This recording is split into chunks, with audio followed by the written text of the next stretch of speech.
John Hinkle presents The Story of World War I. During the next 60 minutes, it will be my task to help you understand the history of the world of the First World War. Way back in 1944, my grade school teacher taught us that a crazy young man killed the future king of this country right here, Austria-Hungary. Now that's partially true, but it's not the whole answer. It will be helpful if I nail down some location, major players, and definitions. The army in the central portion are Austria-Hungary and Germany, and will be called the Central Powers. The opposite armies will be the three allies of France, England, and Russia, called the Allied Forces. Central Forces, Allied Forces. Eastern Front, Western Front. Now let's look at who the players were. Whole Queen Victoria is related by blood and marriage to everyone on this family tree.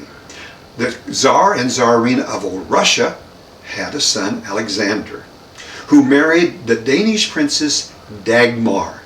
Their son, Tsar Nicholas II, is Tsar at the start of the war.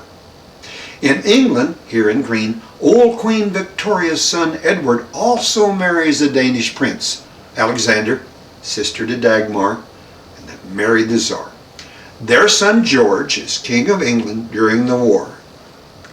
Germany, in purple, Kaiser Wilhelm's son, is Frederick, who marries Queen Victoria's daughter Alice, and their son William II is Kaiser of the German fatherland. One last connection is that Tsar Nicholas is married to the granddaughter of Queen Victoria. Tsar, King, Kaiser. Just one big happy family. August 2014 marked the 100th year observant of the start of the hostilities that lasted for 4 years and cost countless lives. The war to end all wars should never have happened. Mr. Hinkle will take the audience step by step through the twists and turns of the three cousins, the Kaiser of Germany, the Tsar of Russia, and the King of England, as they slipped into a quagmire of political alliances, dragging France, the United States, and others into situations much like the world is experiencing today. John Hinkle has been a puppeteer for 50 years, a librarian for 20 years, storyteller for 15 years, and a reenactor for 5 years.